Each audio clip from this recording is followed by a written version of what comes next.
Last 31 years है। इस industry में आने का मौका मिला 2017 में। दिल्ली से आया, जॉब से स्टार्ट किया, 850 रुपये की जॉब किया, 40,000 रुपये की सैलरी मिल रही थी, कि जॉब को क्विट किया था सन 2006 ईस्वी में। चूँकि सपने बड़े थे तो देखा कि भाई बिजनेस करके कुछ हो सकता है। जॉब करने के बाद बिजनेस स्टार्टअप किया, फुटवेयर इंडस्ट्री में बिजनेस भी अच्छा चला। तकरीबन 7 साल मैंने अपनी बिजनेस किया। उसी दौरान 2009 में मेरा एक्सीडेंट हुआ था, हार्ट टूट गया था, ये रोड डली हुई यहाँ पे। उस दौरान मेरा बिजनेस 1 साल के लिए मैं कहीं भी नहीं हिल पाया। इवन देन एक गिलास पानी भी हाथों से उठा के नहीं पी पाया। बिजनेस जो बहुत अच्छे मुकाम पे था, डाउनफॉल होना शुरू हुआ। इस इंडस्ट्री में आया, लोग कहते हैं गाड़ी मैंने नेशनल बिजनेस से भी लिया। 2007 में वैगनआर लिया था, 2009 में इनोवा लिया, 2011 में विस्टा लिया, 2012 में फ्रीगो लिया। बट 2012 में 31 मार्च 2012 रात को 2:30 बजे छत के ऊपर से सुसाइड करने की नौबत आ गई। फिर कहते हैं कि मारने वाले से बचाने वाला बड़ा होता है। मैं वो कदम नहीं उठाया और रात के टाइम 11 साढ़े 11 बजे अपनी फैमिली को, वाइफ को बोला कि भाई ये गाड़ी है, फीगो गाड़ी है, जो भी कुछ रख सकते हो सामान रख लो, वापस बिहार चलते।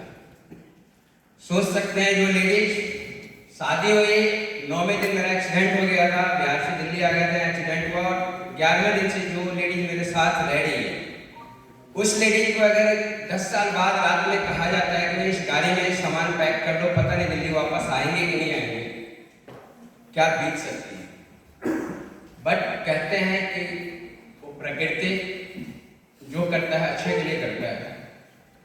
सुबह निकला, बिहार गए, मेंटली अपने आप को अस्थिर किया।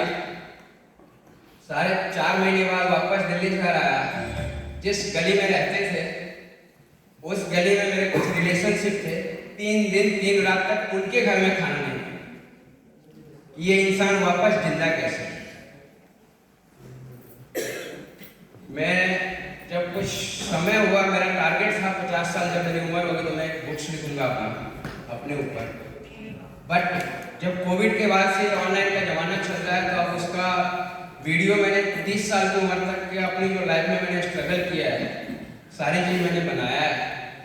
डेटा से मैंने वीडियो शूट करवाया हो। जब 50 का होगा तो उस वीडियो को पब्लिश भी करूँगा। मेरा अपना मानना है कि जो इंसान उस वीडियो को अगर सही से देख लेगा तो वो इंसान जिंदगी में कभी डिफीट नहीं होगा। इस इंडस्ट्री की बात करूँ, 2012 में फेल होने के बाद फिर वापस जब आया तो लोगों ने कहा कि चलो आप बिजनेस करते थे, अब सेल्समैनी कर लो। वापस मैंने उसी इंडस्ट्री में सेल्समैनी करना शुरू किया। लेकिन नोटबंदी का टाइम वापस मेरा तकरीबन 2 CR कमीशन डूब गया। फिर 19 साल की उम्र में दिल्ली शहर आए थे, 40 साल की उम्र में ये इंडस्ट्री मिला। जब 2012 में मैं दिल्ली छोड़ के गया था तो सारी दुनिया को पता लगा था ये फेल हो गया। लेकिन 2016 में जब मेरा लॉस हुआ तो मैंने किसी को नहीं बताया, मैंने अपने वाइफ बच्चों को भी नहीं पता। लेकिन मुझे पता, फिर मैं इस इंडस्ट्री में 31 मई 2017 को एंट्री किया था। 6 महीने तक मुझे समझ नहीं आया, क्योंकि एक ही चीज़ बताते हैं, आप लोगों को भी बताते होंगे कि भाई पैसा कुछ न लगाओ और पैसा कमाओ। ये माइंड में नहीं घुसता। क्यों? क्योंकि पैसा लगा के भी देखे, अपना लगाया, लोगों का लगाया, मार्केट, तो कैसे हो सकता है। बट थैंक्स करता हूँ GMW को, GMW की ही मैं देन हूँ।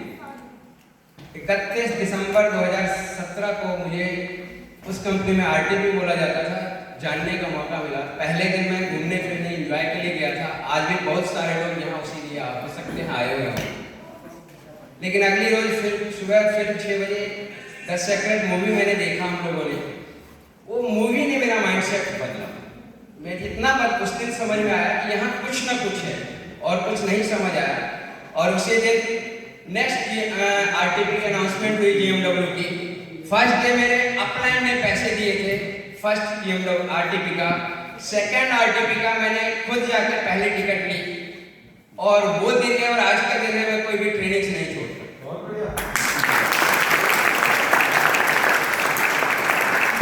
कहा जाता है कोई भी चीज सिस्टम में ही सीखते हैं। धीरे धीरे चलना शुरू किया, 2 साल लगाया, पैसा उतना नहीं कमाया, 1.5 लाख रुपए कमाया मैंने 2 साल में। लेकिन नेटवर्क मार्केटिंग क्या होता है जानने का मौका मिला।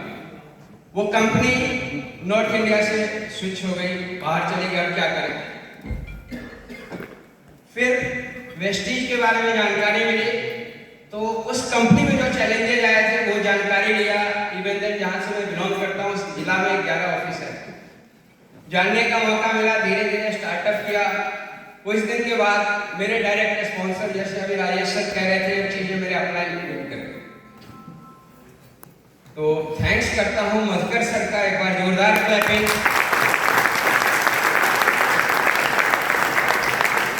मधुकर शर्मा सर के साथ मुलाकात हुई, उन्होंने कहा कोई बात नहीं मिश्रा जी, स्टार्ट करते हैं। धीरे धीरे चलना शुरू किया, और ट्रेडिशनल बिजनेस में मैंने 2009 ईस्वी में पासपोर्ट बनवाया था। 2019 एक्सपायर हो गया, लेकिन कहीं विदेश नहीं जा पाया। थैंक्स करता हूँ मधुकर शर्मा सर का, पवन मलिक सर का, टीम चैंपियन का और वेस्टीज का, कि अभी तक 3 देशों की यात्रा कर चुका हूँ, 3 बार विदेश जा चुका हूँ, देश 5 हो चुके हैं, और 6वीं बार जो जा रहा हूँ तो अपनी मैडम के साथ जा रहा हूँ।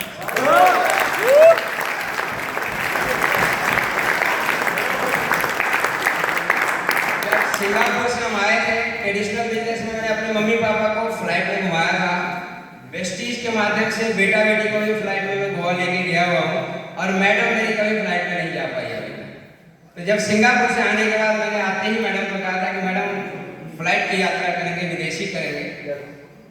तो अचीवमेंट ले रहे हैं, सपने की अगर बात करो, टीम्स की बात करो, तो सिस्टम में आने के बाद Pawan sir, Madhukar sir, Praphull sir, Anuradha ma'am सब कहते हैं विदेश विदेश। तो मेरा भी सपना है कि एटलीस्ट जितने महीने हैं उतने विदेश यात्रा तो कम से कम कर लूं। उसके बाद अगला जितने वीक है उतना कर लूं।